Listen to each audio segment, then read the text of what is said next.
अच्छा, coagulation disorder में हमारे पास पीटी होता है जो हमारे पास हमें बताएगा एक्सटेंसिव पाथवे के बारे में। जब भी हमारे पास डिफेक्ट होगा पीटी में प्लेट टेप डायनस आउटसाइड होगा, जबकि आईएनआर जो है वो हमारे पास पेशेंट का पीटी और कंट्रोल पीटी देते हैं। नॉर्मल होता है 1, अगर 1 से ज़्यादा हो जाए तो प्रोलॉन्ग पीटी कहलाता है।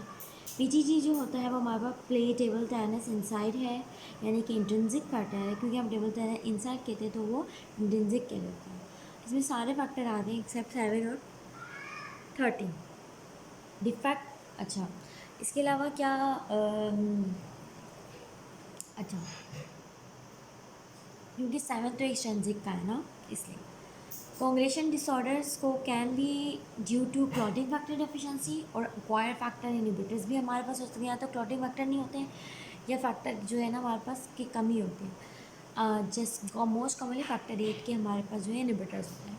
हम मिक्सिंग स्टडीज़ करते हैं जहाँ में हम नॉर्मल प्लाज्मा ऐड करते हैं पेशेंट के प्लाज्मा को, तो क्लॉटर फैक्टिंग की जो अगर डेफिशिएंसी और नॉर्मल प्लाज्मा डाला तो सही हो जाता है। पीटी और PTD returns to within the upper में normal range, versus factor inhibitor will not correct. Haemophilia A B और सी में क्या होगा, हीमोफीलिया जो है ना वो डिसऑर्डर होता है हमारे पास इंट्रिंसिक पाथवे का, इसीलिए हमारे पास सिर्फ हीमोफीलिया में पीटीडी बड़ा होता है, फैक्टर ए होता है, बी और सी होता है। अच्छा, डेफिशिएंसी ए में हमारे पास फैक्टर 13 की, फैक्टर 8 की डेफिशिएंसी होती है, जिसे हम हीमोफीलिया 8 भी कहते हैं।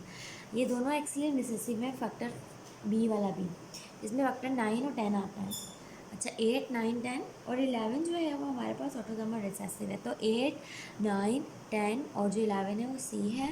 हेमरेज जो हेमोफीलिया में होता है उसमें हमारे पास हेमार्थोसिस होती है, यानी कि जॉइंट्स में ब्लीडिंग होती है, इजी ब्रूजिंग होती है, ब्लीडिंग आफ्टर ट्रॉमा होती है, या सर्जरी के बाद हमें हिस्ट्री ऐसी देंगे कि हीमोफीलिया में जॉइंट्स में ट्रॉमा या सर्जरी के बाद। और इसके हम ट्रीटमेंट ये 10% दे सकते हैं जो फैक्टर 8 को रिलीज़ करवाएगा एंडोसीएस है, या हम फैक्टर 8 कंसनट्रेट भी दे सकते हैं, एमिकजम आप भी दे सकते हैं।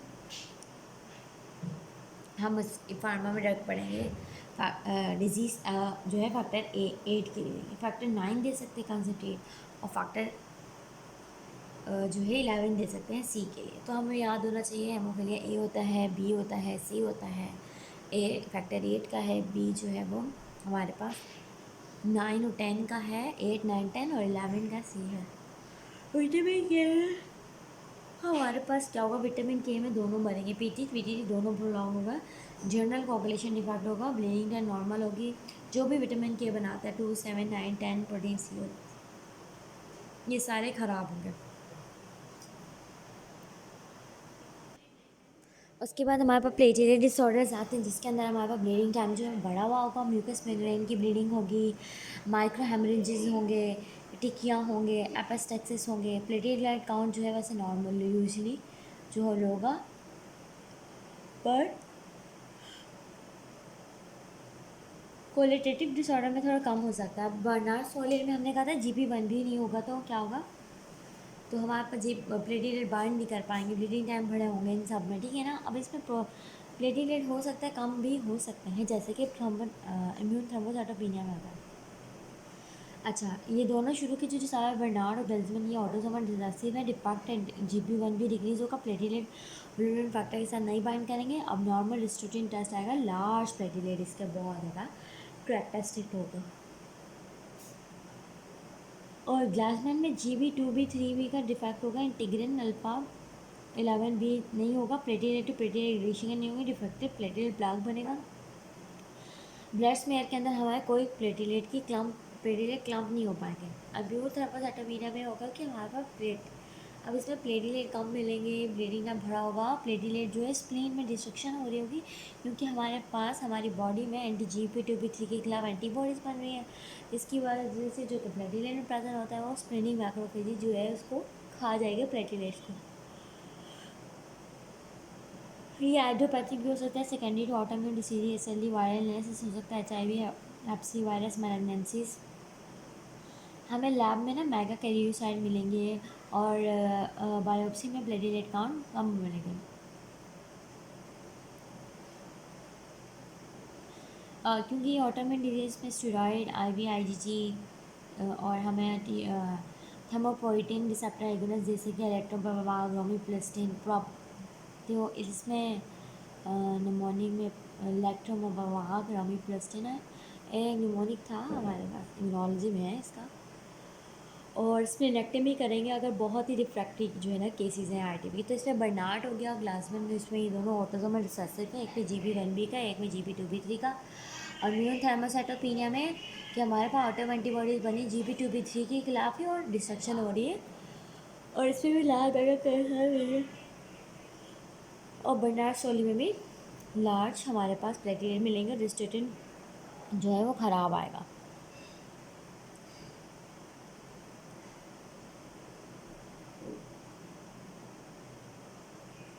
अच्छा, उसके बाद थ्रोम्बोटिक माइक्रोएंजियोपैथी बहुत इंपॉर्टेंट है।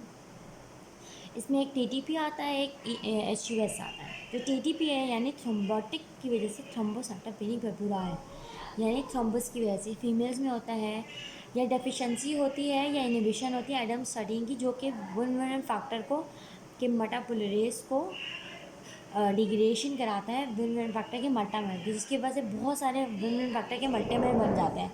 और जब भी वुल्वरन फैक्टर होता है प्रेडिलेट की बहुत ज़्यादा एडिशन होती है, एग्रीगेशन होती है, मोनोथेमर बन जाते हैं। ठीक है। जबकि हेमोलाइटिक यूरेमिक सिंड्रोम में बच्चों में क्या होगा, शीरा टॉक्सिक इन्फेक्शन हुआ हमारे पास, जो कि इकोलाई के पास होता है, सीरोटाइप 0157H7, जिसकी वजह से हमारे पास ट्रायल मिलेगा। किस चीज़ का ट्रायल मिलेगा, थ्रोम्बोसाइटोपिनिया क्या। ठीक है। एक तो प्लेटलेट कम होते जाएंगे एग्रीगेशन की वजह से, और जो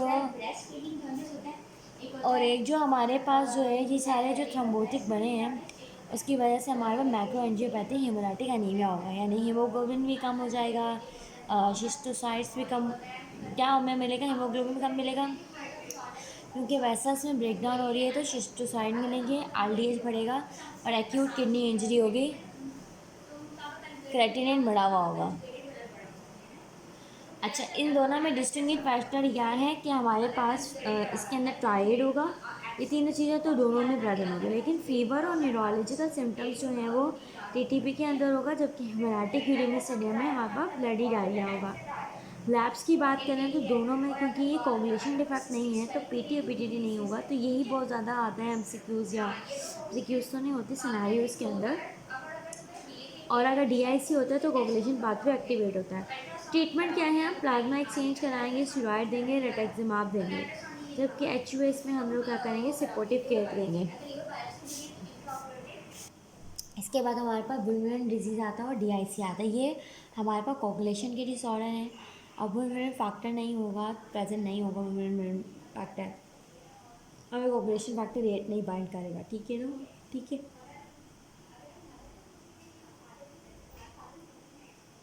तो हमारे पास इसमें क्या होगा, क्योंकि ये पीटीटी का मतलब मसला है, तो फैक्टर 8 जो है पीटीटी का होता है, तो इसलिए फैक्टर 8 का आएगा। पीटीटी बढ़ा होगा, सिर्फ ब्लीडिंग टाइम बढ़ा होगा, क्योंकि इसमें प्लेटलेट सही तरीके से बाइंड नहीं कर पा रहे होंगे, तो इसमें ब्लीडिंग टाइम भी प्रोलॉन्ग हो जाता है। तो याद रखना, जब जिसमें ब्लीडिंग टाइम पीटीटी बढ़ा होता है, वो हमारे पास वुल्वरन डिजीज़ होता है।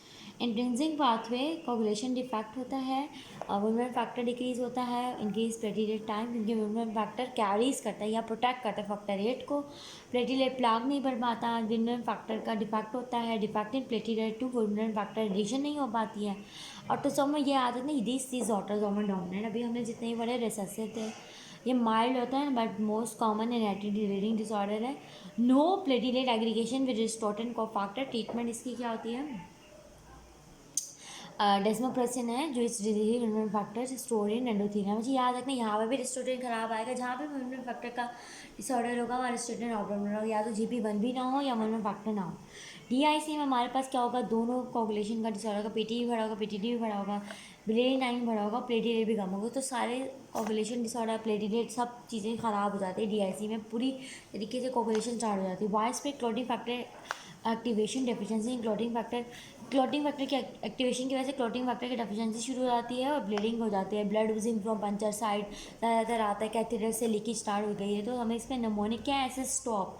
तो ऐसा snake bite, sepsis, gram negative, trauma, obstetric complications, acute pancreatitis, malignancies, nephrotic syndrome, transfusion, making new thrombi, ये सारा निमोनिक से ही याद करना है। इसमें हमारे पास क्या मिलेंगे, ब्रेकेज होगी वेसल्स के अंदर, तो हमारे पास शिस्टोसाइड मिलेंगे, आरबीसी ब्रेकडाउन हो जाएगी, मैक्रोएंजियोपैथी हेलमेटिक एनीमिया होना शुरू हो जाएगा। जब कोगुलेशन ज़्यादा होगी फिब्रिन डिग्रेडेशन प्रोडक्ट ज़्यादा बनेंगे और डिक्रीज हो जाएगा फिब्रिनोजेन, क्योंकि सारा वो थम्बोस वगैरह बनाने में यूज़ हो रहा है। फैक्टर 5 और 8 कम हो जाएगी, क्योंकि कोगुलेशन जो है वो हमारे पास बहुत ज़्यादा हो रही है, फैक्टर्स की डेफिशिएंसी होना शुरू हो जाएगी।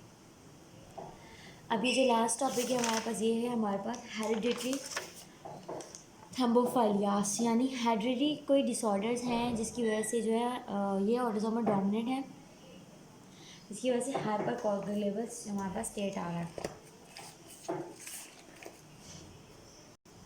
अब हमारे पास आते हैं ऑटोसोमल डोमिनेंट होते हैं ये सारे हाइपर कोगुलेबल स्टेट रहेंगे। जैसे एंटी थ्रोम्बिन की डेफिशिएंसी होगी, थ्रोम्बिन का काम था हमारे पास जो भी विटामिन के वाले थे और 11 और 12 एक्स्ट्रा को ख़त्म, मतलब के डिक्रीज़ करना, ठीक है, इन कोगुलेशन वाले को। अब क्या होगा, पेशेंट की क्या होगा, कोई इफेक्ट नहीं होगा in the PTD thrombin time, but diminish the increase in PTD following standard heparin therapy. तो इसमें क्या होता है, एंटी थ्रोम्बिन की डेफिशिएंसी जो होती है वो रीनल फेलियर में भी हो सकती है, नेफ्रोटिक सिंड्रोम में, क्योंकि ये लॉस हो जाता है यूरिन में, और डिक्रीज इनिबिशन हो जाती है फैक्टर 2 और 10 की। फैक्टर 5 लिपिडेंडन की म्यूटेशन तो हमने बताया था कि ऐसा फैक्टर प्रोड्यूस हुआ है जिसको हम प्रोटीन सी जो है वो इनएक्टिव नहीं कर पा रही, इसकी वजह से वो एक्टिवेट रहेगा, इसकी वजह से डीवीटी, सेरिब्रल वेन थ्रोम्बोसिस और रिकरेंट प्रेगनेंसी लॉस होगा। प्रोटीन सी और एस की डेफिशिएंसी होगी तो हम जो है ना फैक्टर 5 और 8 को इनिबिट नहीं कर पाएंगे, इसकी वजह से वार्फरिन इंड्यूस जो है सिग्नल प्रोसेस होते रहेंगे। प्रोटीन सी कैंसिल करती है, प्रोटीन एस स्टॉप करती है कोगुलेशन को। प्रोथर्मिन G20 ये म्यूटेशन तो इतनी नहीं आती, ये पॉइंट म्यूटेशन हुई in the 3 prime untranslated region के अंदर, और प्रोडक्शन होगी बहुत ज़्यादा। अगर हमारे प्रोथर्मिन की बढ़ गई तो प्लाज्मा लेवल और वीनस कोलैप्स बढ़ जाते हैं। तो हमेशा फैक्टर 5 की आती है ज़्यादातर, कि उसकी वजह से थ्रोम्बोसिस बहुत ज़्यादा होगी, वीनस, सेरिब्रल और रिकरेंट प्रेगनेंसी लॉसेस होंगे। और एंटी थ्रोम्बिन में हमारे पास रीनल फेलियर रहेंगे। अगर हमने किसी बंदे को आरबीसीज दिए, ब्लड ट्रांसफ्यूजन किया, प्रैग आरबीसीज दिए, तो हीमोग्लोबिन और ऑक्सीजन कैरी कैपेसिटी बढ़ जाएगी, क्योंकि ब्लड लॉस सेवियर एनीमिया में देंगे। प्लेटलेट हम देते हैं जब हमारे पास क्यों देते हैं, ताकि हम सिग्निफिकेंटली जो ब्लीडिंग है ना वो स्टॉप हो जाए। थ्रोम्बोसाइटोपेनिया में देते हैं, क्वालिटेटिव प्लेटलेट डिफेक्ट में देते हैं। फ्रेश फ्रोजन प्लाज्मा या हमारे प्रोथर्मिन कम्प्लेक्स कंसंट्रेट जो होते हैं वो हम देते हैं ताकि कोगुलेशन फैक्टर बढ़ जाए। फ्रेश फ्रोजन प्लाज्मा के अंदर सारे क्लॉटिंग फैक्टर्स होते हैं और प्लाज्मा प्रोटीन्स होती हैं।